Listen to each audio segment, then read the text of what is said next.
Let's talk about Colombia, the gateway to South America. Because, hey, why not? Nestled in the northwest, it's like the cool kid of the continent, casually connecting with Central and North America. It proudly claims the title of the 5th largest Latin American country, hosting the 2nd largest flock of Spanish speakers. Ole! Welcome to the GeoSavvy. Subscribe and let's dive in.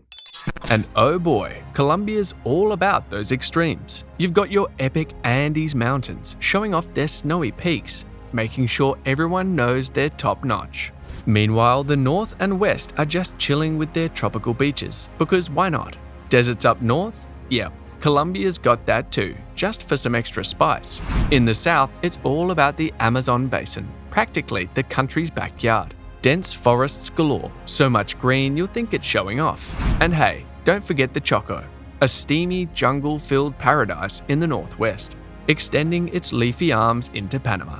Colombia, where nature flaunts itself in all its brag-worthy glory. Well, let's talk about Colombia and its undeniable nature fiesta. Picture this, a country flaunting vast rainforests, massive savannas, mountains that touch the sky, and not just a coastline, but a whopping 1,800 miles. That's 2,900 kilometers of it, giving you beach vibes on 2 oceans. Colombia is basically Mother Nature's favorite playground. Hold on to your hats because here's the shocker. Even though Colombia takes up less space than your favorite cozy blanket on the Earth's bed, less than 1% to be precise, it's the hotspot for 10% of all animal species. Yep, you heard that right. It's like the Noah's Ark of the biological world. Imagine this biologically diverse haven, where creatures have had millions of years to play evolutionary dress-up. From the fierce jaguars to caimans with a snappy attitude, and poisoned dart frogs adding a splash of color to the jungle. Colombia's wildlife scene is lit. The mountains? Oh, they're not just for hiking. They're exclusive housing for Andean condors with wingspans you'd envy, and the elusive spectacled bears, the South American VIP bear squad. Flashback to ancient times, where Colombia was the cool kid of the jungle. The entire country was draped in lush green, a tropical paradise. But oh well, humans arrived, saw those trees, and thought, why not have a farm instead? Cue the deforestation drama. Only a handful of areas are rocking their original forest look now. Kudos to the government for setting up national parks, attempting to preserve what's left of this nature extravaganza, but sadly, the environmental damage party just won't stop RSVPing. Colombia, where nature's the host and everyone's invited, but let's not try to trash the place, shall we? Let's dive into Colombia's democracy shenanigans. Imagine a land where democracy is the star of the show, just like the United States, complete with a president strutting their stuff every 4 years. Oh yes, laws get their time in the limelight too, crafted and curated by a tag team duo, the House of Representatives and the Senate, bringing you legislation galore. But hey, Colombia knows how to rock the trade game, especially with its BFF, the United States, buying a whopping 40% of the country's exports. It's like they're exchanging friendship bracelets made of coffee, bananas, oil, coal, gold, platinum, and emeralds. Bling anyone? Now let's address the not-so-great export elephant in the room, illegal drugs. Oh boy, that's a party no one wants an invite to, but unfortunately, it's a reality check. Colombia's got a bit of a notorious rep for shipping out illegal substances, and the United States is like the stern parent stepping in to help. Cue Plan Colombia, the superhero of plans, here to tackle those pesky cartels producing illegal drugs. It's like a never-ending battle to reclaim the good name of exports everywhere. So Colombia's got this roller coaster of democracy and trade, a political fiesta and an export extravaganza. Democracy dances to the beat of a presidential drum. Laws get their own red carpet moment, and trade parties with the US like there's no tomorrow. But let's not forget, they're on a mission to kick those drug cartels to the curb and clean up their act. Colombia, where the drama's in the democracy and the exports are the talk of the town. Let's talk about Colombia's wild kingdom.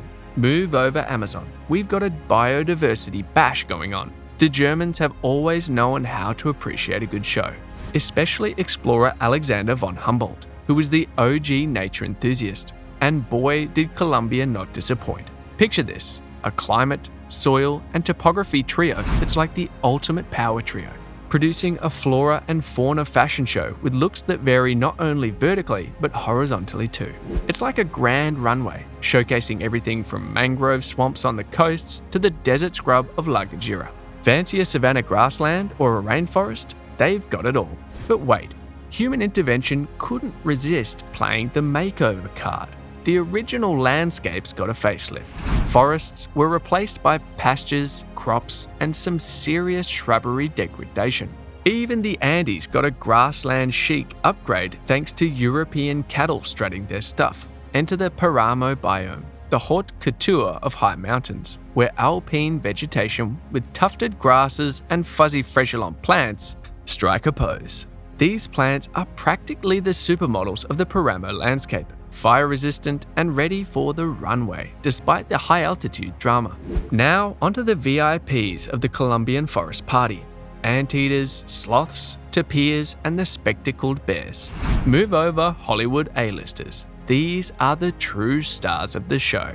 And let's not forget about the BirdLife extravaganza.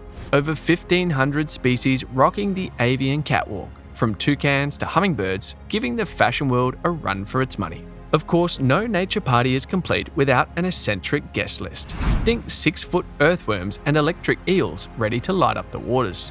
But hey, pollution and over-enthusiastic fishing have tried to dampen the vibe. Colombia's wildlife, the ultimate headliners in the greatest biodiversity spectacle. Oh, let's dig into Colombia's historical soap opera. Cue the dramatic entrance of the first Colombian residents, strutting in about 20,000 years ago, setting the stage for the human show that was about to unfold. Fast forward 8,000 years and voila, we have the Magdalena Valley settlers, the trendsetters of their time, giving birth to the Chibcha civilization. But wait, there's more. From the Chibcha, like the pop stars of ancient times, emerged the Muisca, a culture so advanced they practically owned the Colombian scene by 8700.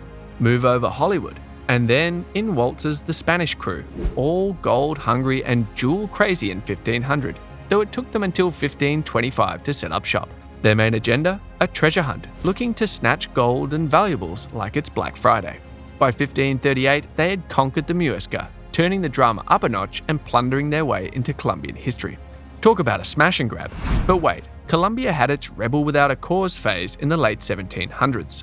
The folks were done with Spanish rule and declared their independence in style. Cartagena led the charge, and Bogota was fashionably late to the revolution. Spanish soldiers tried their best to gate-crash the party in 1815, but Colombian forces, led by the rock star of the show, Simon Bolivar, showed them the exit door in 1819. Mic drop. Post-independence, Colombia went through a bit of an identity crisis, joining the Club of New Granada, which eventually had a messy breakup by 1835. Colombia was born as a solo act, but then the diva disputes began, a series of civil wars and peace attempts that made for quite the rollercoaster. Oh, Colombia, always keeping history spicy and full of surprises. Are you booking your next flight to Colombia? Let us know in the comments. Thank you for watching. Follow for more.